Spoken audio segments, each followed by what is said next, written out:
ربنا آتنا من لدنك رحمة وهيئ لنا من أمرنا رشدا. Assalamualaikum warahmatullahi wabarakatuh.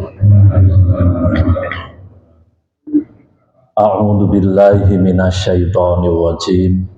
Bismillahirrahmanirrahim. Alhamdulillahi rabbil alamin. Wa bihi nasta'inu ala umurid dunya waddin.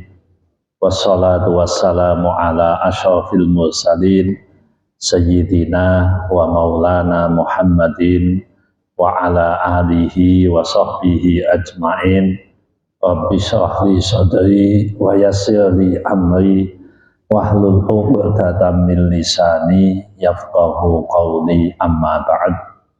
Hadirin hadirat rahimakumullah, pada kesempatan yang baik ini monggo kita senantiasa memanjatkan puji syukur kehadirat Allah Subhanahu wa Ta'ala atas limpahan nikmatnya kita dipertemukan di majelis yang insya Allah berkah ini dalam keadaan sihah wal afiyah. Salawat serta salam kita haturkan pada junjungan kita Nabi Agung Muhammad Sallallahu Alaihi Wasallam. Semoga kita semua kelak di yaumil qiyamah berhak mendapatkan syafaatnya. Amin ya rabbal alamin. Bapak Ibu, berkaitan dengan tema kita pada malam ini mengenai perdagangan yang tidak akan rugi. Di Quran itu perdagangan atau perniagaan disebut dengan tijarah. Tijarah itu artinya perdagangan atau perniagaan. Nah, di Quran sendiri kata-kata perniagaan dalam konteks ini disebut sebanyak 9 kali. Itu kaitannya dengan jual beli, kaitannya dengan bisnis, kaitannya dengan investasi. Nah, saya akan kutip salah satu dari yang 9 itu, yaitu di surat Fatir ayat 29. Allah menyampaikan, a'udzu billahi minasyaitonir rajim. Innal ladzina yatluna kitaballahi wa aqamus sholata wa anfaqu mimma razaqnahum sirran wa alaniyatan yarjuna tijaratan lan tabur. Sesungguhnya orang-orang yang selalu membaca kitab Allah atau Al-Quran dan melaksanakan sholat dan menginfakkan sebagian dari rizki yang kami anugerahkan kepadanya dengan diam-diam dan terang-terangan, mereka itu mengharapkan perdagangan yang tidak akan rugi. Surat Fatir ayat 29. Bapak Ibu, di ayat ini membahas mengenai tema kita, perdagangan yang tidak ada rugi. Jadi hukum dunia itu istilahnya high risk high return sama low risk low return. Jadi selalu ada kebalikan. Kalau memang risiko tinggi, maka keuntungannya juga tinggi. Kalau risikonya rendah, maka keuntungannya juga rendah. Sehingga hukum duniawi ini yang namanya tijarah, perniagaan itu potensi untung sekaligus potensi rugi. Bahkan di dalam perdagangan versi syariat Islam kita, kalau kerjasama perdagangan, kerjasama perniagaan, bisnis, maka wajib hukumnya berbagi untung dan berbagi rugi. Karena rugi adalah keniscayaan, sebagaimana untung adalah keniscayaan. Sehingga dua-duanya ini ya nggak mungkin. Nggak mungkin kalau memang tidak memenuhi keduanya, rugi saja. Ya enggak, namanya bisnis kok rugi terus. Untung terus juga enggak mungkin. Nah, kalau kita bicara tijarah di sini, perdagangan dalam arti bisnis antar kita sesama manusia, ya ada untung ada rugi itu biasa. Jadi jangan sampai kula jenengan itu senengin jalur untung wegah rugi. Investasi-investasi bodong yang selama ini muncul, bentuk-bentuk kayak model piramida itu, model penipuan Ponzi, skema-skema Ponzi itu kan selalu yang disampaikan menjanjikan keuntungan, menihilkan kerugian. Nah, ini kan semestinya kan dalam syariat Islam tidak begitu dalam konsep bisnis. Jadi bisnis niku ada rugi, ada untung. Tapi, nah, ada konsep yang diajukan juga oleh Allah di ayat 29, ada peniagaan yang tidak pernah rugi, tidak akan rugi. Tapi bukan antar manusia. Ternyata ini kaitannya dengan interaksi antar manusia dengan Tuhan. Kalau dengan manusia itu ada potensi rugi. Jadi di ayat ini ada 3 hal, Bapak Ibu. Jenengan melakukan perniagaan ini, maka jenengan tidak akan rugi dunia akhirat. Tidak akan rugi. Yang pertama, innalladzina yatluna kitaballah, orang yang membiasakan berkelanjutan istiqomah. Jadi tilawah itu artinya membaca, tala itu artinya membaca tapi sudah, yatluna artinya sedang dan akan membaca.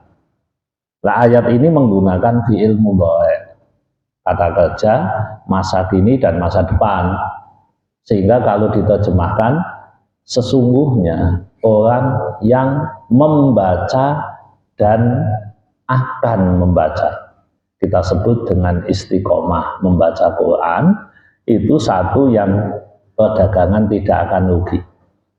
Jadi jenengan nek pengen berbisnis dengan Allah, salah satu yang bisa panjenengan lakukan adalah membaca Al-Quran berkelanjutan. Tidak membaca Quran hanya kadang-kadang, tapi berkelanjutan. Artinya berkelanjutan istiqomah. Mungkin di beberapa kesempatan saya pernah menyampaikan yang namanya baca Quran itu kalau bisa istiqomah walaupun dikit. Umpamanya jenengan alokasikan waktu 5 menit dal maghrib umpamanya wis iki diplot ora kena ora. Nek umpamane sangat terpaksa tidak, disautang, dikodok. Jadi caranya ngoten. Alokasi waktu sesuai dengan kapasitas panjenengan. 5 menit monggo, 10 menit silahkan, 15 menit ya bagus, setengah jam ya oke. 1 jam ya lebih bagus lagi. Intinya monggo. Jenengan membaca Al-Quran secara berkelanjutan. Dapatnya berapa sesuai dengan kemampuan saja.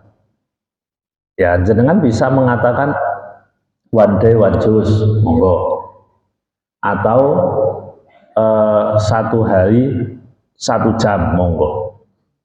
Jenengan mau milih mana?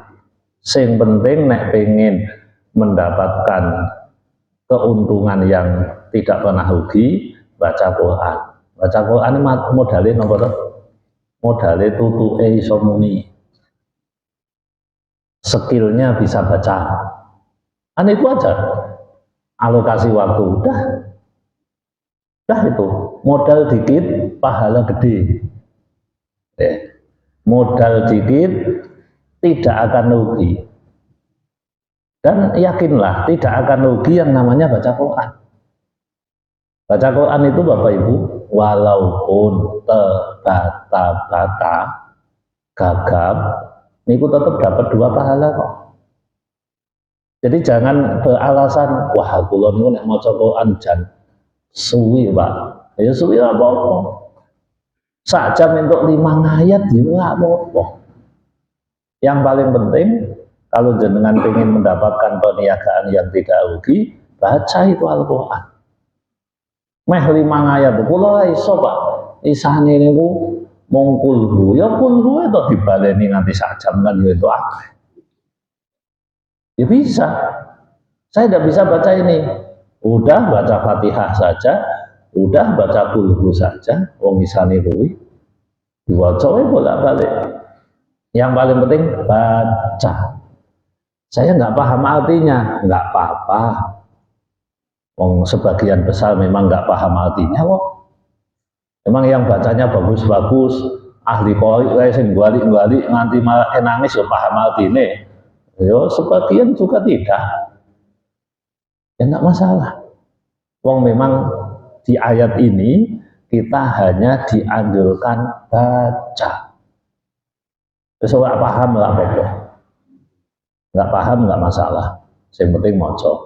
Nah itu salah satu dari tijaratal lan tabur, perdagangan yang tidak akan rugi, modal dikit dapatnya banyak.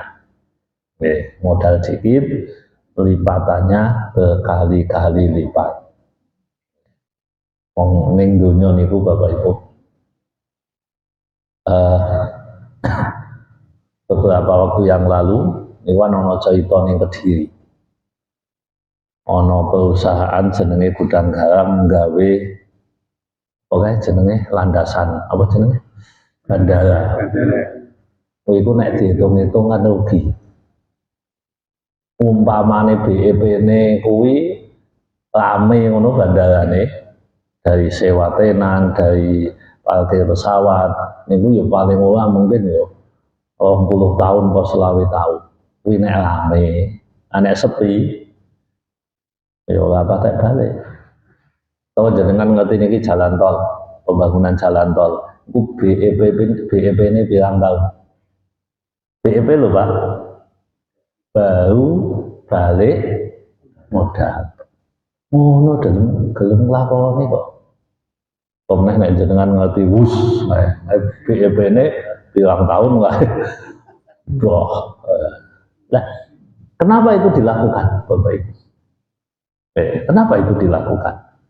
Karena bagi sebagian orang ini menguntungkan. Kalimat menguntungkan ini dengan jangan melihat hanya dari BEP. Ternyata sesudah dianalisis kayak, apa kok ning kono si pemilik Gudang Garam gelem gawe bandara. Jebule kan ana pengurangan insentif pajak. Kan nek umpamane nuwun sewu saiki penghasilan kotor 100 triliun, kena pajak 30%. Pira niku? 30 triliun. Nek gelem gawe bandara, gawe insentif pajak, pajaknya dadi 10% tok. Yo umpamane ngono, ketok ya rada ngono masalah.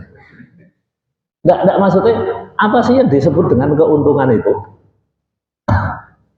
Loh ini bisnis tingkat tinggi Bapak Ibu. Kita kan kadang nggak nyampe. Saya bayangkan ketika membaca analisis model kayak gitu. Kenapa mereka mau mengeluarkan uang sedemikian rupa? Padahal secara bisnis nggak untung.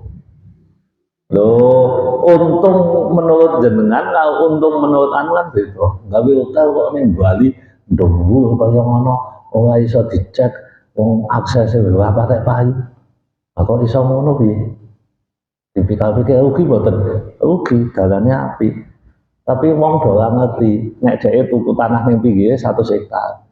Dadi tanah ning pinggire didol payu mundhak akeh. Hotel iki rugi. Lek kakean promo. Munggah no. Oh, ini jalan. Nah, jenengan memandang tijaratal lan tabur, kita sebagai orang biasa dengan orang yang ahli dalam bisnis saja melihat perdagangan yang tidak rugi itu pun beda caranya. Oh, beda. Kok iso ngono ya? Iya, kabeh ana ilmune kok. Nah, Allah mengajarkan kepada kita tijaratan tabur itu perdagangan yang tidak merisikokan apapun kecuali keuntungan. Jadi risikonya itu untung cilik tok. Jadi risikonya itu untung sidik, bukan risikonya itu rugi, itu enggak ada. Ini baca Quran. Ini jenengan nek wis dikandani ngene saya keset maca Quran ya memang rada kebangetan. Rada kebangetan. Apa radane diguak kebangetan. Ya, kebangetan. Kebangetan banget. Ya, jadi didawakno ya kebangetan. Lah wong tijaratan lan tabu. Ini satu. Yang kedua, wa aqamus shalah. Dan orang-orang yang mendirikan sholat, iqamatus shalah, mendirikan sholat. Sholat itu disebut oleh Nabi as-sholatu khairun maudhu'un. Sholat itu kebaikan yang asli. Karena sholat niku tetap ora rugi, Pak. Tetap ora rugi. Jangan sholat 2 rakaat ya rugi, 5 rakaat, 10 rakaat, 17 rakaat, 30 rakaat, 40 rakaat, 100 rakaat tidak rugi. Nggak rugi Bapak Ibu. Sholat itu apa itu? Dimanapun Anda berada, jangan sholat. Sholat. Mulane Kanjeng Nabi itu ngajari sholat itu kuwadah. Meskipun sebagian besar tidak dinamai. Mlebu masjid ya sholat. Gitu. Terus meh lunga ya sholat. Lah niki bayang nggih, meh lunga sholat, mulai lunga ya sholat. Ini Kanjeng Nabi. Jadi ada sholat safar, ada sholat pulang safar. Itu tidak harus safar umroh, tidak harus safar haji. Safar ini didikon jenengan sholat umroh. Jenengan jengteng budi Pak, di Jakarta, sholat sik kok sunah safar. Nek perlu ya walimatu safar juga apa-apa. Tapi ngentek kiragat itu. Itu sholat namanya. Sholat untuk apa? Untuk pembiasaan kita. Bukan Nabi ini Bu, Bapak Ibu.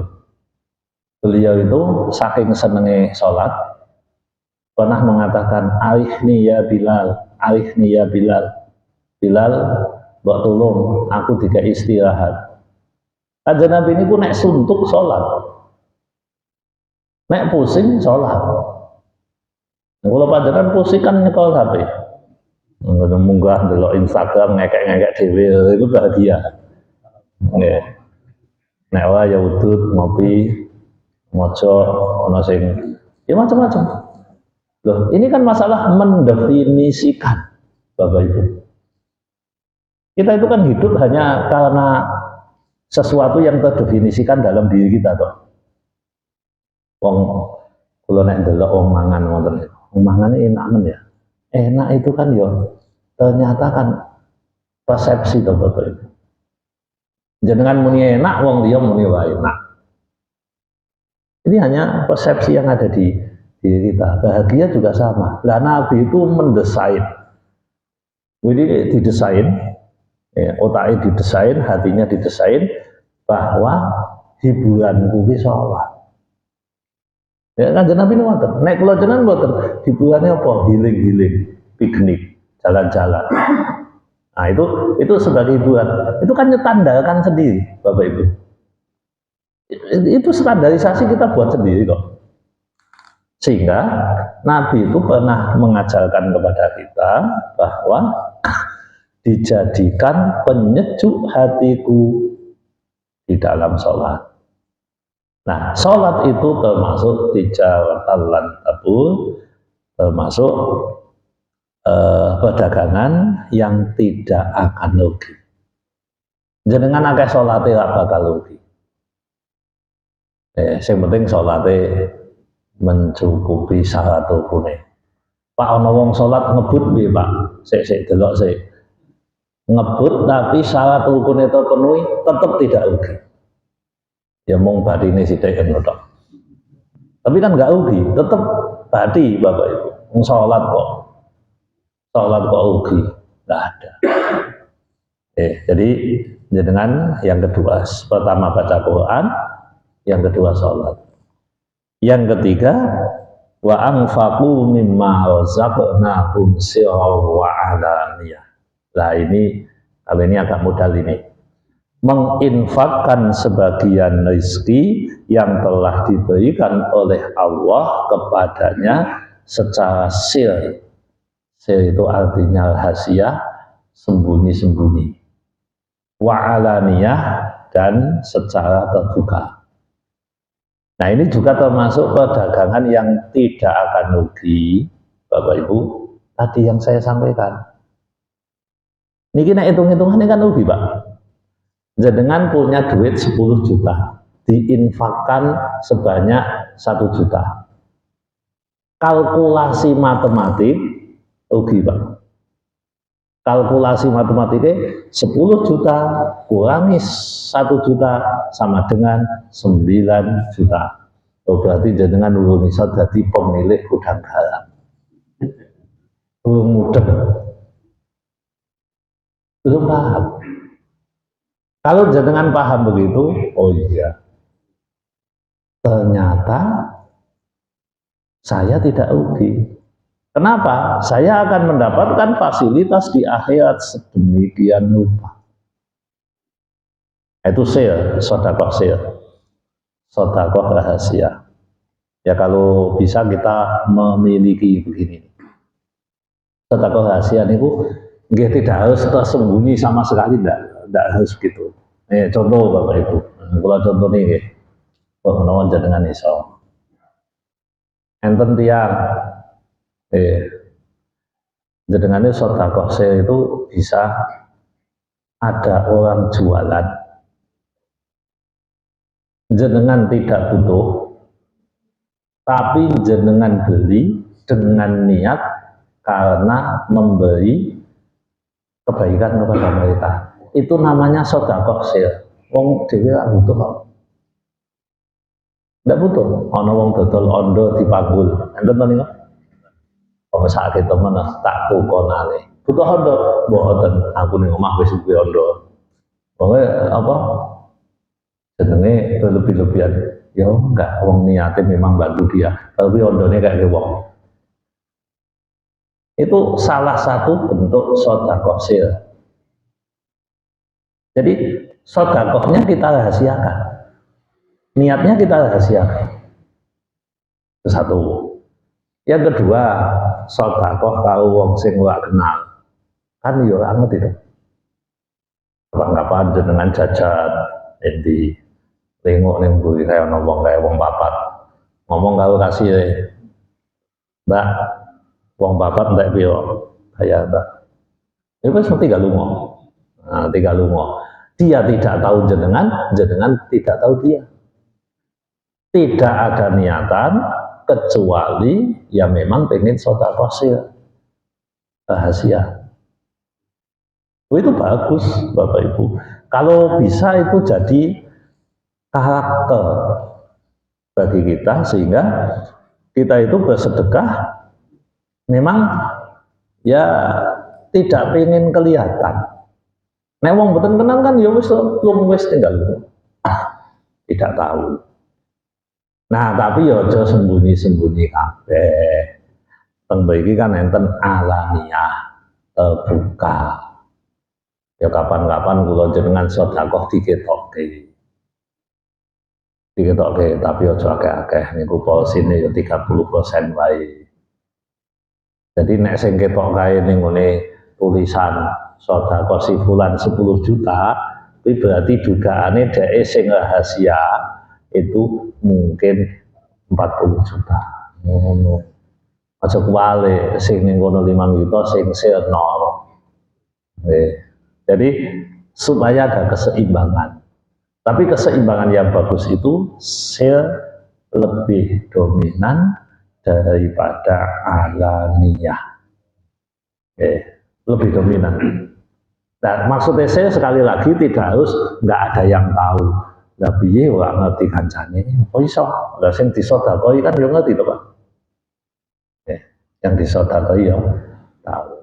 Intinya meminimalisir publikasi terhadap apa yang kita lakukan, wabil khusus sedekah. Nah itulah upaya-upaya sedekah sir rahasia, tidak diketahui oleh orang lain. Nah, 3 poin inilah yang disebut di surat Fatir ayat 29 sebagai yarjuna tijaratan lan tabur, mereka yang melakukan tindakan 3 hal tersebut, mereka mengharapkan perdagangan yang tidak akan rugi dan harapannya terwujud.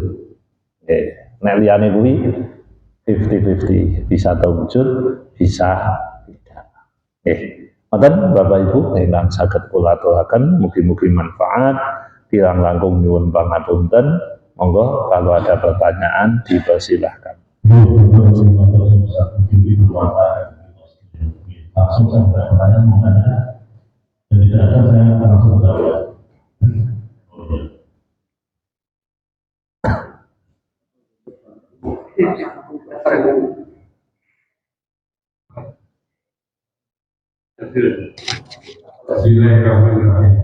Assalamualaikum warahmatullahi wabarakatuh. Waalaikumsalam warahmatullahi wabarakatuh. Yang kami tanyakan perdagangan yang tidak akan rugi berhubungan dengan sholat. Sholat yang akan kita lakukan, sholat tidak ibadah di bulan Syawal akhir atau Rabu Mukasar. Nah, hal-hal yang seperti ini adakah kerugiannya apabila tidak ada dasar yang mendasarnya? Atau saya belum tahu juga seperti sholat rahmat itu. Maka sudah Matur nuwun. Sekarang saya buka ya. Assalamualaikum Ustaz. Kalau misalkan saya terus di rumah dan ada kesalahan, maka berdosa. Satu lagi boleh Pak? Oh, boleh. Ya, tapi saya ingatkan Pak. Biasanya lali soal. Yang tadi uang yang dosen sebabnya hasil itu Pak. Ya. Sebabnya hasil itu. Ini kalau nggak ada TKI, namanya berdosa. Kan nonton masjid, sok mungkin simbol-simbol berat. Sok mungkin sok ukiran simbol berat. Masuk yang saya tidak diundang. Itu kalau nggak ada TKI itu lebih utama diundang atau tidak diundang. Tentunya dengan segala macam akurasinya masing-masing. Matur nuwun. Pertanyaan pertama berkaitan dengan Rebu Wekasan. Jadi gini, Bapak Ibu, sholat itu sebenarnya tetap prinsipnya tadi. Nah, konsep Rebu Wekasan itu ada sedikit problem, bukan di sholatnya sebenarnya. Jadi gini, ada keyakinan bahwa pada Rabu terakhir di bulan Syawal, ini kan masih Muharram ya, berarti masih sebulan lagi kurang lebih. Nah, di Rebu Wekasan itu diyakini bahwa ada satu balak yang turun sebanyak, kalau tidak salah ingat saya, 320.000 balak turun dalam hari itu, dalam hari Rebu Wekasan itu. Nah, yang jadi problem itu bukan sholatnya. Kalau sholat, asal niatnya sholat usolli sunnatan rakaataini lillahi ta'ala itu enggak masalah. Nah, sebagian ulama yang mempermasalahkan itu sholatnya dihubungkan dengan dawuhnya Nabi. Itu satu. Tapi sekarang sih kayaknya sudah tidak pakai dawuhnya Nabi. Sehingga sholat-sholat yang tidak terindikasi dalilnya jelas, baik di kitab fikih maupun di kitab hadis, maka sholat itu harus diniati sholat sunnah mutlak. Kalau itu niatnya sholat sunnah mutlak, hanya usolli sunnatan, itu masuk tijaratan lan tabur. Masuk itu. Tetap perdagangan yang tidak ada ruginya. Wong sholat ya ora ono rugine. Nah cuma memahami itu kan harus sesuai koridor yang ada, di mana kita tidak boleh menisbatkan satu sholat yang tidak disebut oleh Nabi dengan menyebut bahwa itu disebut oleh Nabi. Itu yang nggak boleh. Jadi nggak bolehnya bukan sholatnya, nggak bolehnya tadi. Makanya para kiai itu yang teliti mengingatkan, nek ono sholat ngono kuwi niyatono sholat mutlak. Nah masalah daf'il bala, menolak bala, maka silahkan itu wujudkan dalam bentuk doanya saja. Jadi dungane kanggo donga tolak bala. Memang balanya ada tidak? Dengan boleh percaya, boleh tidak. Wong itu riwayatnya itu kan ada, kalau tidak salah di kitab yang pertama itu Kanzun Najah, itu ada di kitab itu. Tapi kitab itu kan dianggap kurang muktabar di kalangan para kiai, para ulama, kurang muktabar.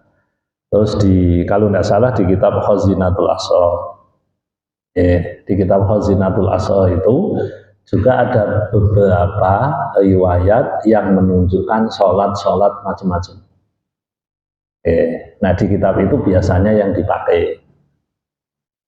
Terus kalau ndak ya di kitab apa ya saya lupa, Duratun Nasihin mungkin. Nah jadi kitab-kitab yang tersebut tadi dalam urusan ulama fikih itu tidak termasuk kitab yang muktamad, bukan kitab yang dipegang.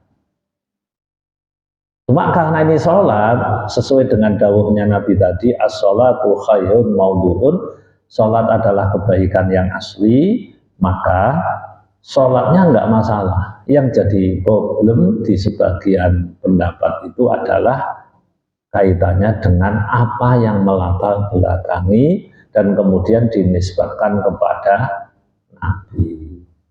Itu. Jadi tetap baik, tapi kronologinya harus dibenahi. Nggak apa-apa kalau mau sholat begitu. Kalau saya pribadi tidak begitu, yang sholat model ngoten niku mending sholat sunnah mutlak atau membaca dzikir yang lain. Tapi ini kan sudah menjadi banyak kegiatan tradisi di masyarakat. Ya udah, tradisi sampai ya tinggal memoles saja menjadi yang baik. Yang penting meden-medeni aja kakean wae. Nek ora salat engko 320.000 balak turun. Wah nek nganggo ngono nek kula bantah malahan. Kula hitungne Pak, ora usah ngenteni Wekasan sakniki wis 320.000 balak ana. Engko iso kok ngerti jenengan. Ayo boleh data to. Saiki rumah sakit iku ketoke sedina sak donya nek terimane 100.000 sing mati ana. Nek mboten percaya ditung. Wong angka kematian itu diperkirakan 1 tahun 150 juta. Seluruh dunia. Iya, kan pertumbuhan penduduk itu kan karena angka kematian lebih kecil daripada angka kelahiran. Kan iso itu. Kalau dia duwe anu niku situsnya tapi saiki sekali. Niku angka kematian tiap hari ono. Niku terus niku sing mati niku bencana ndak? Balak jenenge kuwi. Kemudian tingkat keterisian rumah sakit. Nah, dihitung jejak. Rumah sakit ning Indonesia pinten? Wakih, Pak. Nek pengen ngerti yang delok datane BPJS. Didelok ning ngono sing mlebu rumah sakit sing status lo dina iki ana apa nek 100.000. Ketoke punjul. Nggih, ketoke punjul wong ning ngene apa jenenge klinik sing lho sing klinik pertama niku kebak-kebak angka kunjungannya tinggi ku tiap hari lho niku. Nggih. Angka kunjungannya bisa 100, bisa 200. Ngoten. Padahal ning Gracia wae nganti 200 sedina. Oh, akeh toh, esuk-esuk ya tapi. Nah itu kan satu, banyak wakil. Itu kunjungan itu juga mesti balak, tapi kemungkinan balak. Durung sing wong diapusi, durung sing ketutuk, durung sing kesandung. Wah, kepleset, durung damuk bojone barang. Iku balake bendina nek 390.000 punjul. Punjul. Lah makane wah meden-medeni sampean kowe itu nek balake bendina akeh. Nggih, balake akeh. Tapi wong kita menghormati bahwa itu yang menyampaikan dulu ulama yang punya ilmu yang tidak diragukan, ya udah. Tapi sholatnya kan harus proporsional. Jadi sholat selagi niatnya adalah sholat sunnah mutlak, jika tidak disebutkan di dalam kitab-kitab yang mu'tabar, maka itu termasuk tijawatul tabu. So, sholatnya macam-macam jenenge kata. Kula mbiyen asline atau apal kata sing niku, sakniki mboten. Dalam posisi ini kita kalau ada anjuran sholat Rabu pungkasan itu bagaimana? Sholat sunnah mutlak. Walaupun kita berjamaah. Oh ya, kalaupun berjamaah, niatnya sholat sunnah mutlak. Kalau niatnya sholat sunnah yang kita namai, sementara di kitab-kitab fikih yang muktabar, kita tidak menemukan landasannya, ya malah jadi problem. Tapi nek sholat sunnah mutlak itu bebas. Jenengan sedina sholat sunnah mutlak 2000 rakaat boleh, 1000 rakaat boleh. Syaratnya sholat sunnah mutlak. Sholat sunnah mutlak malah gampang, nggak usah jenengi usolli sunnatan apa pak? Nggak usah usolli sunnatan rakaat ini. Ngono tok, betul dijenengi. Lah nek dijenengi berarti sing jenengi kudu golek kitab endi. Tapi aja ning kitab bau niku Khazinatul Asrar dan niki bukan yang kitab lain sebagai pembanding. Karena kitab itu yang dipakai selalu Kanzun Najah dan Khazinatul Asrar. Kadang nganggo Ihya Ulumuddin. Ngene Ihya Ulumuddin itu tidak ada contoh niatnya. Itu kan yang beda itu kan sudah ada contoh niatnya kan, contoh niatnya fadilahnya begini begini begini. Nah itu yang debatable di kalangan para ulama. Jadi kadang kan disukrakan juga rakaat pertama baca surat ini dua kali ini. Ya kalau itu nggak masalah, angger niatnya sholat sunnah mutlak, nggak apa-apa. Sholat sunnah tasbihnya ono juklake. Caranya begini.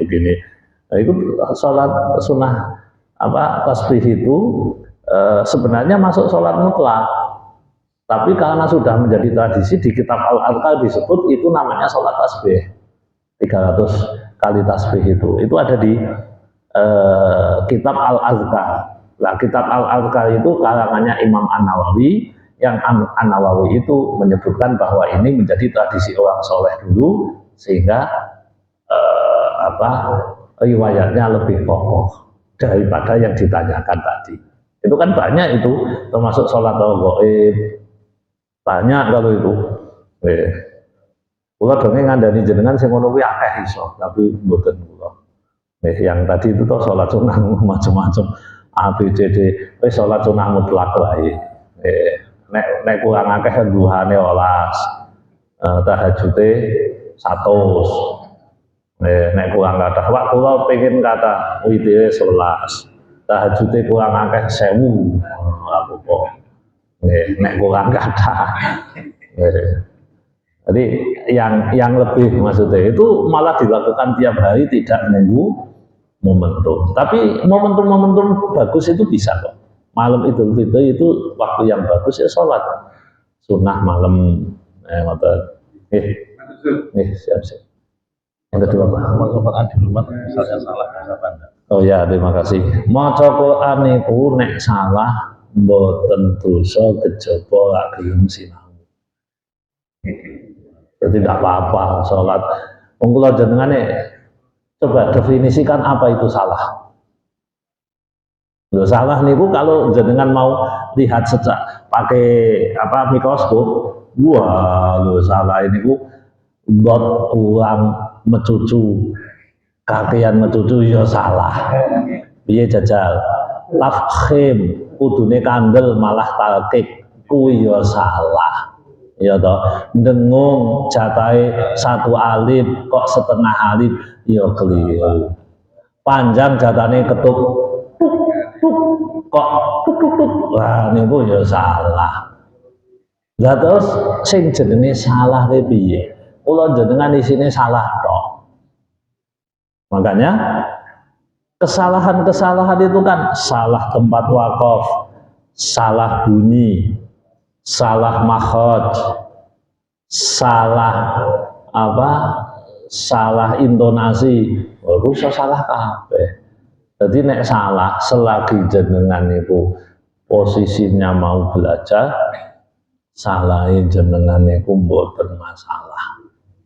Oh, jadi mbok menawa ana sing apa to lalu idealis. Wah, maca Quran ora bener kuwi dosa.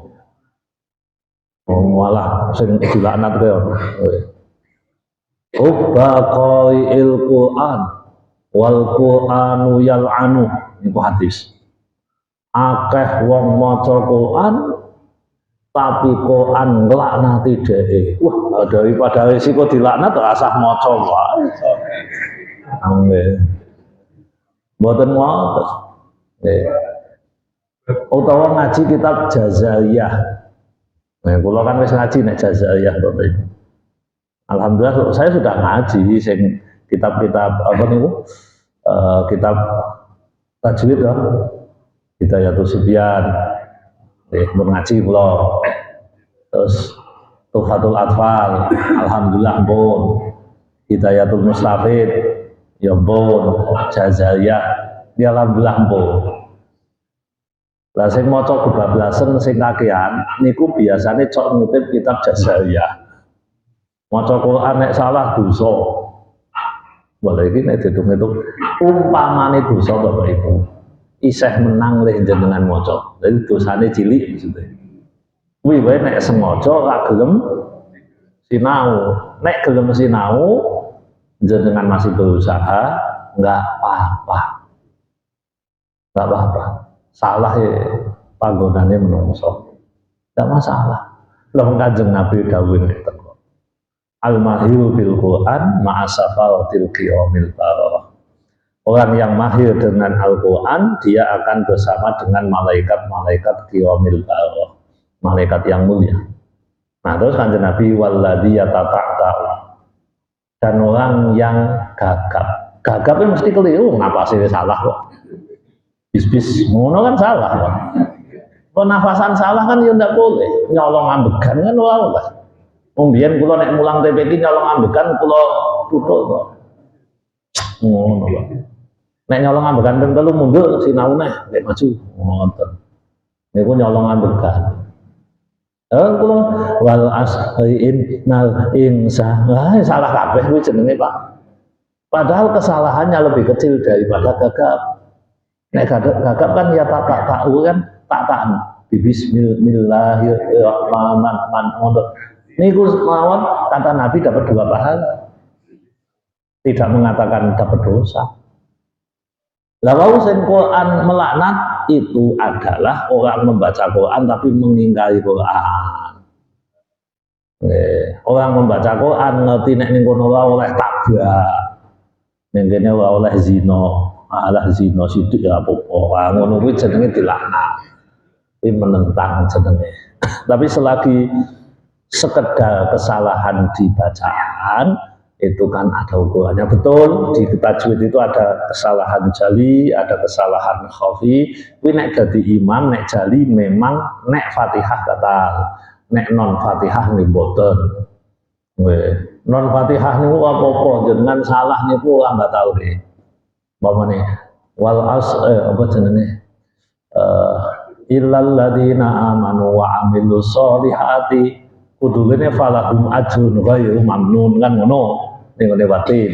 Tapi illal ladzina amanu wa amilus solihati wa tawasau bil haqqi wa tawasau bis sabr. Allahu akbar, ora batal apa-apa jenengan. Dadi imam ngono kuwi ya salah. Ora salah tapi enggak batal. Oh ya dosa wong jenenge keliru kok lali ya. Jadi tidak apa-apa. Jadi monggo jenengan yang baca Quran masih belum bisa di rumah. Yang penting jangan berhenti belajar, itu kata kuncinya, tidak berhenti belajar. Yang terakhir, oh ya, oke. Jadi kalau korban, Bapak Ibu, korban itu zaman Nabi dulu. Nah, ini kita lihat zaman Nabi dulu.